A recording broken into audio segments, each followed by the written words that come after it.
Hello, my name is MaryAnn and thank you for spending this time with me today. What we're going to be going over today is WRAP, the Wellness Recovery Action Plan. MaryEllen Copeland is the creator of it, and it's from the Copeland Center. So thank you again for being with me, and we'll go over WRAP today. WRAP has changed my life. 3.5 years now I've been in recovery from depression, and when I found out about WRAP, I began reading about it and training with different people that were the facilitators, and I would go and listen to what they had to say, and it was very involved. The involvement was clear. Everyone in the room and all the peers together could share what these 5 key concepts meant to them. So that's what we're going to start with today, the 5 key concept. The first concept is hope. So when we think of hope, what does that mean to us? So each of us share together what hope means. Hope means to me, it could be outside the box, as MaryEllen Copeland says, and it's rainbows or sunrises. And I think sunsets mean hope because I've made it through another day. And then there's personal responsibility is the second key concept. Personal responsibility means to me that I own my choices and what I do and what I say of what's well for me. I meet with my doctors, I keep my appointments. That's my personal responsibility. That's just pieces of it. That's what I think it is. And I learned from others at these classes what personal responsibility meant to them. And so we share our different things that we come up with these key concepts. So it's pretty neat because I've picked up some really great things from others. And then the third is self-advocacy. Self-advocacy is speaking up for oneself, about oneself, to oneself. So when we think about how we can be a self-advocate is sharing with others what's important to me, what makes me well, or saying, maybe I shouldn't go out tonight, maybe I should just meet with one friend and not a whole group of people. So it's really just speaking up for the things that you need that makes you well. And then there's support. What does support look like to me? It is my friends, my family, my doctors, it's my peers that I meet with, it's my coworkers that we talk together about things that are going on in our lives, positive things. So we make sure that it's positive things that encourage each other. And then there's education. Education is the 5th key concept. Education is where can you find things about maybe what you need, or these tools, or support groups, or the internet where you can look up the YouTube videos of WRAP and look up MaryEllen Copeland sharing some things about wellness and what it means. So in WRAP, when we're going through WRAP together, we learn about some other things that are very, very important. And so we put together what's called a wellness toolbox. And everyone shares, and I get to share equally my ideas. No one's ever condemned for their thoughts of what makes them well, because wellness is for everyone, and it can be used for anything. So we'll share these tools, and some of the tools that we use are like, I love a hot bath at night. That's just something that I have to do as a tool to make me feel well. Smells like citrus and lemon, they make me happy, so I make sure I have the things around me during the day. And then water. I'm all about water. Water could be in any form. It could be a fountain, or it could be a lake, or a river, or swimming. So that's just kind of the things I have to keep in my toolbox. And then there's walks, there's journaling, and different things like that, the tools that we can use to help us. And so then we have our daily maintenance plan. Our daily maintenance plan goes on to the things we really need to do each day to stay well. And those things creatively come together. Could be, brush your teeth in the morning. As simple as that. Think outside the box. I need to brush my teeth in the morning. I need to take a shower in the morning. I need to put my makeup on in the morning as a woman. Perfume, whatever makes you feel well that day. I need to eat, 3 meals a day, a couple snacks to feel good.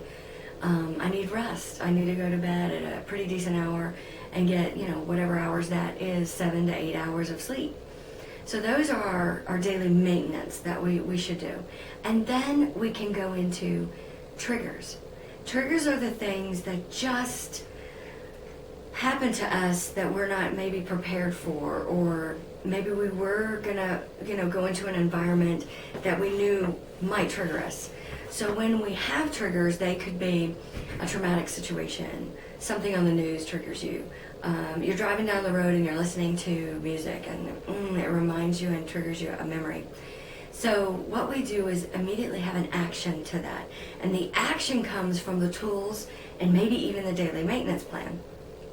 So the tools, I would say, okay, let's say the music comes on. So a tool that I use, which seems simple, but I know that all of us use these tools and have used things in your life to keep you well. This is more, rap is a compact way of keeping these things together. So I think, I'm going to turn that channel. Or if a traumatic thing comes over the news, I'm going to say words of affirmation. I'm okay. It's going to be okay. I'm safe. Those type of tools. And so we always put an action to something that triggers us. And then there's early warning signs. This is something that's sort of taking you past. It's like an internal, subtle feelings. And so when I start getting those, like I get over anxiety, or I stay more to myself more than usual, or I take things a little too seriously. So again, we put an action to that. What can I do before things get a little more difficult for me to handle, which is called an early warning sign, is what we're working on now, is maybe get the smells out. Start maybe rubbing lotion on my hands. Those are some of the tools in my toolbox. And so go talk to a friend across the hall, something like that, so that we work on quickly. And then there's the part where when things are breaking down. This is a level, you've tried everything else, and this level, you're pretty much at a point that you need maybe a supporter, someone that you trust, someone that you've talked to about your RAP plan that you feel safe with, and you can say, hey, I'm becoming really needy, and I'm starting to feel some pain. The pain's getting a little more intense in my body. Would you take a walk with me? And we put an action to it. I call up a support person that's in my life, or a peer. I might call my doctor and say, discuss my feelings and what's going on with me. And then we move to another level if that happens. And we do all these planning and we do all these actions to try to keep from a crisis. So if a crisis happens, we plan a crisis plan when we're well.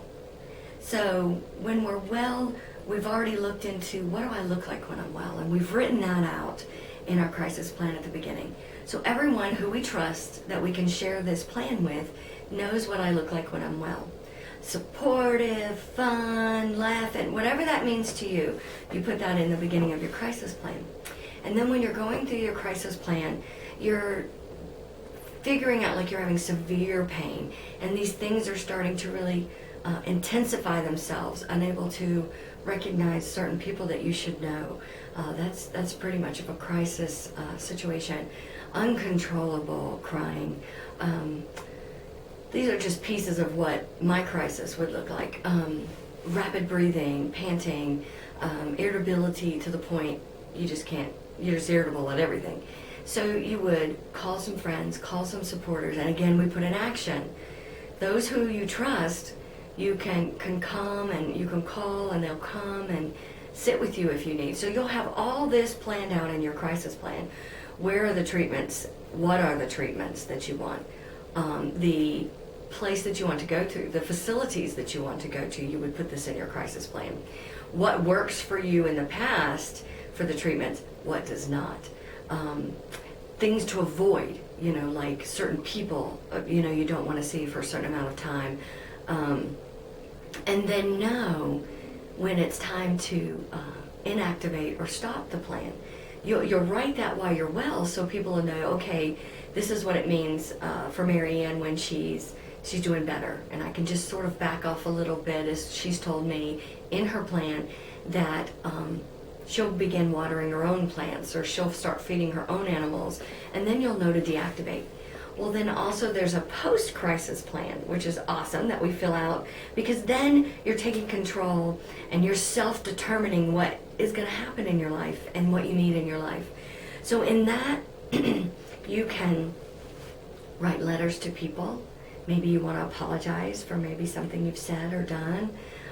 Maybe rewrite the crisis plan, or even put in new wellness tools or daily maintenance that you might want to put in there. So that's so important to write out the post-crisis plan and think about it. And then you want to be motivated to pay, whatever financial needs and things like that. And you have your supporters in there if you need them, or you can put in a plan that at this time I'm good. The supporters can stop their care. So this is what WRAP looks like.